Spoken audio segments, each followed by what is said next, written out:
All right, so here we come into the 19th part of Yoel.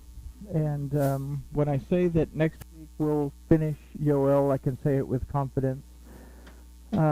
This is probably the scariest part of Yoel that we're going to go into, because this is the judgment. But we're going to see some very, very interesting nuances that if we don't know the Torah, we would miss them in the books of the prophets. We would miss them in Brit Hadashah, and I'll point them out as we go along. But over the last week, as I was doing this, I posted on Facebook, and I don't know if anybody had a chance to see it, but recommended reading for the Torah portion and for Yoel as well, to help us get more meaning out of these things. And if you have the opportunity to go back and review the videos of Kitatzai and Tavo, that this will also bring in a lot more depth. But let's talk to our Elohim, and then let's take a look at what I found interesting, and hopefully you will too. Master Yahuwah, we thank you for this time to study your word, to learn about you, to learn about ourselves and the future that you have for us. We ask that you will open our eyes, open our ears, and open our hearts, so that we can see, hear, and understand your word, your spirit, as we enter into a relationship with you, in covenant with you. And we thank you for it all in the name of Yahusha. Amen. So, we're going to begin this study of Yoel kind of in an oddball way. We're going to take a look at the words given to Moses at Devarim 28 and 29.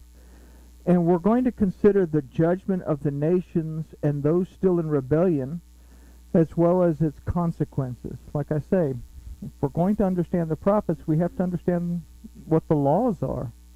And we have to go to the source of these commandments, statutes, and ordinances to understand. We have all that jammed into 4 books. That is Bereshis through Bamidbar, and then Devarim is the 5th book, that Moses is actually giving a refresher course on everything that's been spoken in those first 4 books. And it's basically a Cliff Notes version, so it's very easy for us to read through the book of Devarim and catch just about everything that has been mentioned in the first 4 books. So the judgment will be in agreement with the Torah, and as we will see in these verses from Devarim, the punishment will be issued according to the Levitical law. Now, Yahusha made way for the priesthood in the order of Melchizedek, but that is for those who believe and receive and are walking in the covenant according to that. The rest of them, the wage of sin is death according to the Levitical law, and we'll find this specifically within the verses in Devarim. So we'll start at Devarim 28:64.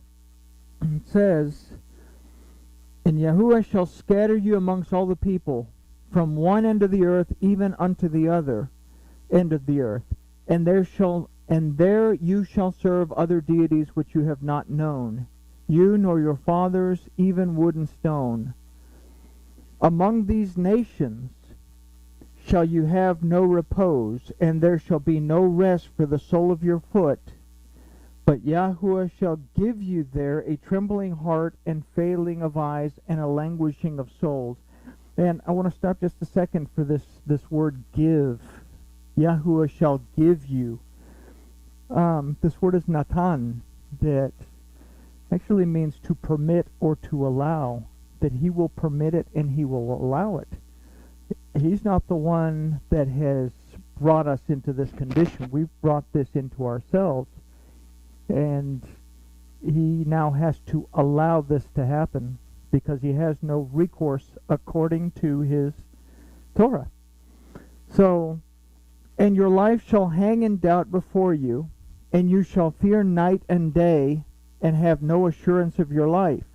In the morning you shall say, would it be evening? And in the evening you shall say, would it be morning? For the fear of your heart, which you shall fear, and for the sight of your eyes, which you shall see. And Yahuwah shall bring you back to Egypt in ships, by the way of which I said to you, you shall see it no more again. And there you shall sell yourselves to your enemies for the bondsman and for the bondswoman, but no man shall buy you. Now this word for ships, it's kind of strange. He'll bring us there by ship. The word for ship is oina, but it comes from a root ana that means to be in mourning or to be in grief. So he will bring you back to Egypt in mourning and in grief, is what we would actually read there. These are the words of the covenant which Yahuwah commanded Moses to make with the children of Israel in the land of Moab, beside the covenant which he made with them at Horeb. Did y'all catch that? This is the covenant which Yahuwah commanded Moses to make with the children of Israel in the land of Moab, beside the covenant which he made with them at Horeb. Where were the tablets of stone located? They were inside the ark. Where was the scroll of the Torah composed by Moses at the commandment of Elohim located? It's on the side of the ark. Okay, there's a difference between the Torah that was given and the ceremonial or Levitical laws that would also determine basically how to carry out sentences and things like this. So here we have to understand that these people outside the gates will be judged according to the ceremonial law or the Levitical law, whose penalty for sin is death. Now Devarim 29:18 through 28 says, And it come to pass, when he hears the words of this curse, that he bless himself in his heart, saying, I shall have peace, though I walk in the stubbornness of my heart, that the water shall be swept away with the dry. And that's an important verse to remember. And we're going to touch on that again here in a minute. Then verse 19, Yahuwah will not be willing to pardon him. Okay, that's highlighted as well. But then the anger of Yahuwah and his jealousy, literally his zeal for justice according to his Torah, shall be kindled against that man, and all the curse that is written in this book shall lie upon him, and Yahuwah shall blot him out, or blot his name out from under heaven, and Yahuwah shall separate him to evil out of all the tribes of Israel, according to all the curses of the covenant that is written in this book of Torah. And the generation to come, your children shall rise up after you, and the foreigners shall come from a far land, and say, when they see the plague of that land and the sickness with which Yahuwah has made it sick, and that the whole land thereof is brimstone and salt and burning, that it is not sown, nor bears, nor any grass grows therein. And that's important, that it's not sown, it doesn't bear, and no grass grows. Like the overthrow of Sodom and Gomorrah, or Amorah, Admah and Zeboim, which Yahuwah overthrew in his anger and in his wrath. So this verse in no way is validating a doctrine of hell. When we see these things like fire and brimstone and all of this stuff, it is telling us that this land is desolate. It will no longer yield crops. And that's a very important thing, because nothing will grow in the ground once the judgment has been passed and the gates to the inside of the city are sealed. And that's an important thing to keep in mind. So it'll be barren. It'll no longer yield any fruits or crops. Just like Sodom and Gomorrah, it'll be desolate. Even all the nations shall say, why has Yahuwah done thus to this land? What means the heat of this great anger? Then men shall say, because they forsook the covenant of Yahuwah, the Elohim of their fathers, which he made with them, and he brought them forth out of the land of Egypt. Okay, what was the covenant of the fathers? It was the Torah. Even starting with Abraham, it was starting to take place. But Abraham, Isaac, and Jacob, it's called the merits of the fathers, and we look at the fathers to understand where we're walking. Abraham was righteous. Isaac was righteous, but he started to drift a little bit. Jacob was a supplanter that allowed his perception to be off, and he ended up back in Egypt. And this, what the patriarchs are showing us, is a steady decline of our faithfulness to Elohim that is played out in that helical timescale of the Torah over and over and over. So, and went and served other deities and worshipped them, deities that they did not know, and that he had not allotted to them. Therefore the anger of Yahweh was kindled against this land to bring upon it all the curse that is written in this book. And again, it's so important that we read the curses and the blessings in Devarim so we understand further. And Yahuwah rooted them out of their land in anger and in wrath and in great indignation, and cast them into another land, as it is this day. So, the day that we're going to look at is this day. Okay?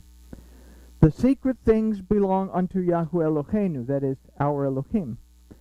But the things that are revealed belong to us and to our children forever, that we may do all the words of this Torah. So, from these Sidras, we can consider the judgment of Yahweh to be a very serious matter.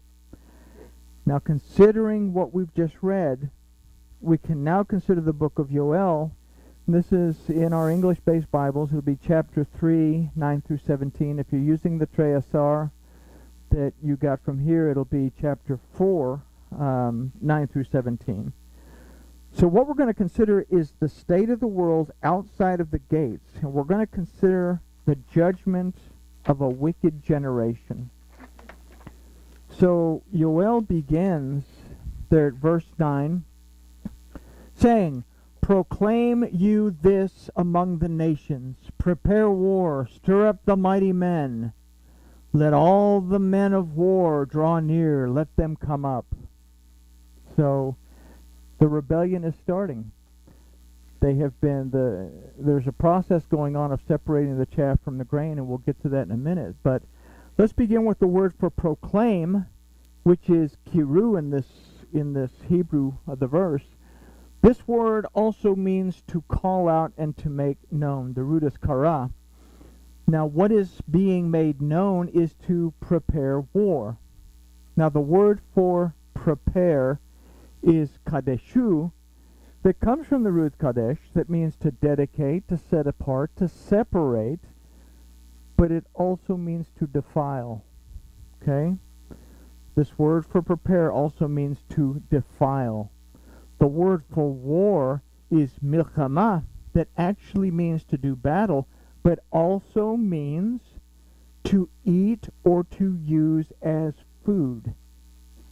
So let's consider an idea that what is being made known is defiled and it is being consumed.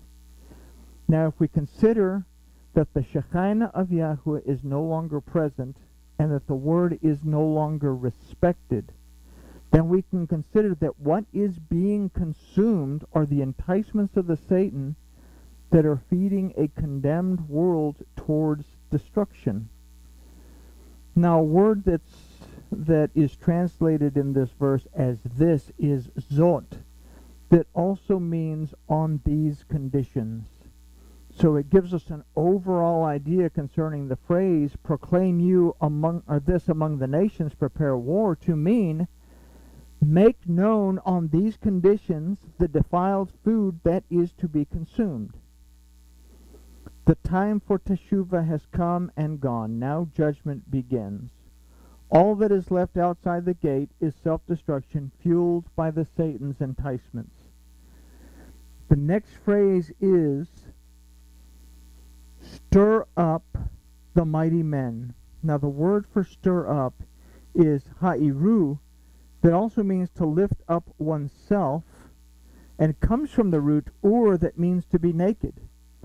The word for mighty is hagiborim, that aside from mighty also means a giant, for one, and that plays back because we've seen giants in the beginning, right before a scenario that took place before the world was destroyed the first time. But it also means to, from the root gabar, to act proudly against Elohim.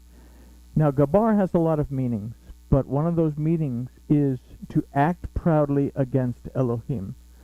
So there is no specific word for men in that particular phrase, but the next phrase, let all the men of war draw near, does have a word for men. And the word used for men in this phrase is anashi, that comes from the root enosh, that means mortal man, from the root anash, that means frail, weak, and incurable. Okay? There is no cure at this point. So an idea that we can formulate is the people will see themselves as strong, mighty giants, but are in reality naked, frail, weak, and incurable. And again, if we recall from Bereshit, it was after Enosh was born that humankind began to profane the name of Yahuwah. And we'll also remember that there were giants during this time called the Nephilim, that actually means wanderers. And if we trace that back, we'll find that these were actually descendants of Cain. So these existed in those days prior to the flood. Those inside the gates, the ark, were spared. Those outside of it were destroyed. So an overall idea that we can consider from this verse is what will be made known on these conditions, the defiled food that is to be consumed, which are the enticements of the Satan that are leading a condemned world towards destruction, that will be fed to a people who see themselves as strong, mighty giants, but are in reality naked, frail, weak, and incurable, acting proudly against Yahuwah Elohim. So if we consider a world without perception, discernment, and understanding, everyone doing what is right in their own eyes, we can kind of see what's going on here. And we can take this back into history, where we see the phrase, everyone did what was right in their own eyes, several times throughout the history of the Tanakh. So it's nothing new, except that time, as we will see, is running out. So with this in mind, let's take a look at verse 10. Beat your plowshares into swords, and your pruning hooks into spears. Let the weak say, I am strong. So keeping in mind what we've considered from verse 9, let's consider the phrase, beat your plowshares into swords. The word for beat is kotu, that aside from beat also means to crush into pieces.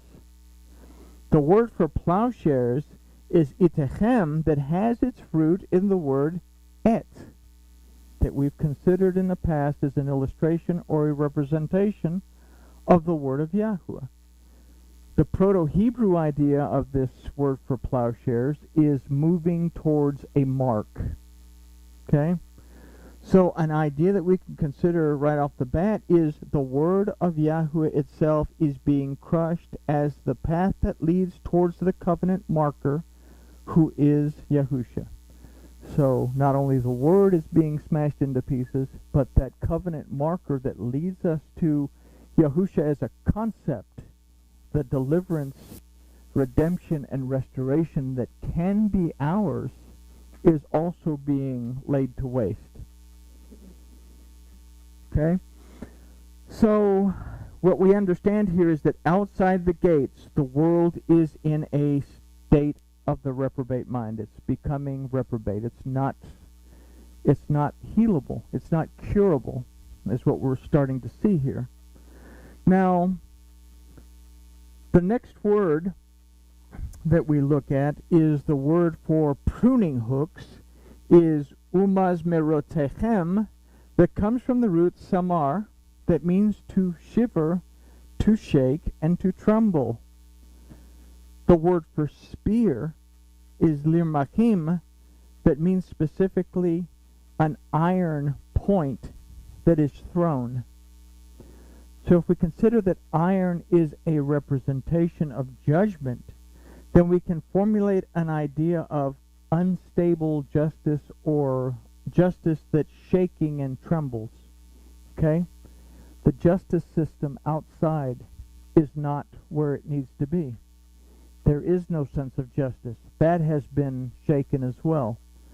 So what we have is a totally and completely lawless world that's going on. So with this in mind, we can consider the last phrase that says, let the weak say, I am strong. The word for let the weak is chachalash, from the root chalash, meaning weak or frail. And the root of this word is halash, that means to waste away or to disable. The word for say in this case is yomar, from the root amar, that means to say in one's heart.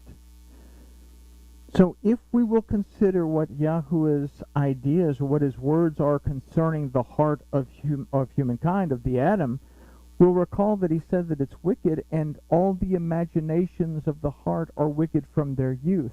So Elohim didn't have a whole lot to say about the heart of Adam as a whole. This is where we keep our emotions, where we keep our desires, our passions.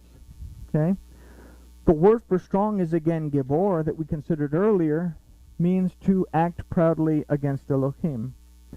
So from the root gabar, well, that was from the root gabar. So here we can formulate an idea that with an unstable idea of justice, the weak and the frail waste away and are disabled because the wickedness in their hearts and the imaginations and of their arrogance against Elohim. So it would present us with an overall concept for this verse, that the word of Yahuwah itself is being crushed, as is the path that leads towards the covenant marker that is Yahusha, also being laid waste and desolate. With an unstable idea of justice, the weak and the frail waste away and are disabled because of the wickedness in their hearts and the imaginations and their arrogance against Elohim. So it's not a pretty picture right now, with the remnant having been ushered away. Those that have made teshuvah have been ushered away. The gates are still not sealed. And this is something that we need to hold on, because we will see that within the verses of Joel in a minute. So consider again Devarim 29:18, after what we've just read, that says, and it come to pass, when he hears the words of this curse, that he bless himself in his heart, saying, I shall have peace, though I walk in the stubbornness of my heart. People are rejecting the word, but they're saying, no, I'll reject the word, but I'll still have peace. I don't have to have all that God stuff. So, in a sense, we kind of see that a little bit today. So without the guidelines of the Torah and its commandment to maintain a system of justice, civilization outside of the gates begins to crumble in the face of the coming judgment of Yahuwah. Okay? So we're seeing a lot of not very good stuff happening. The ground no longer yields fruit. Farming stops. Industry stops. People are going to depend on themselves.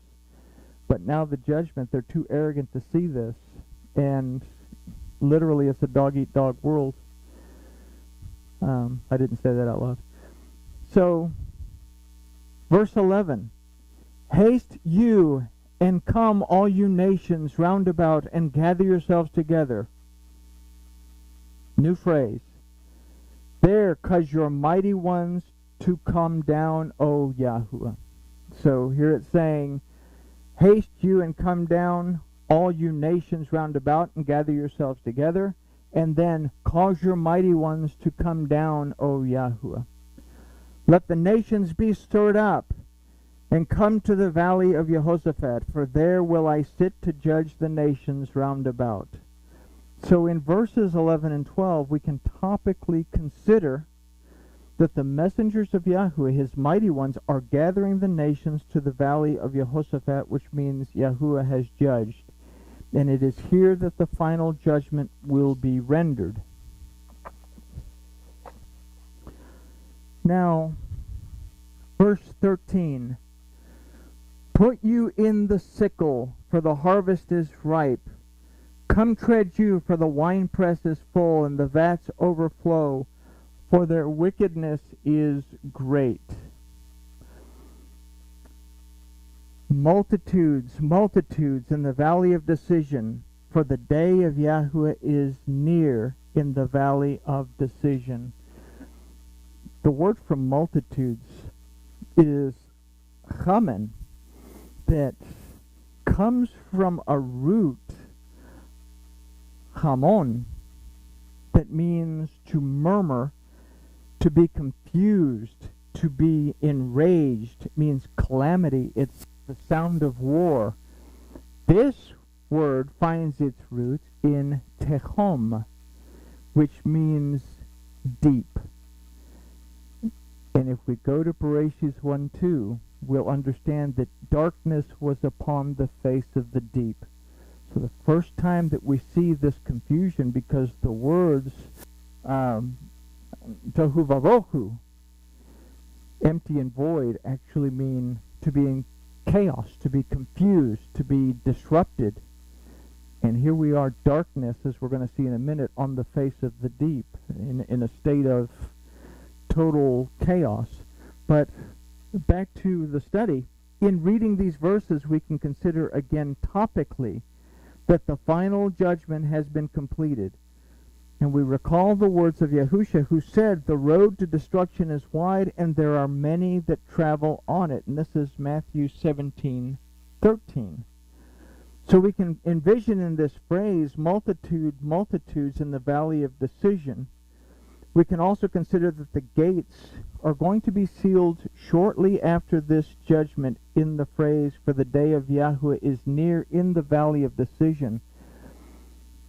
The valley of decision, if we consider the valley of decision itself, we have the word for valley, which is amak.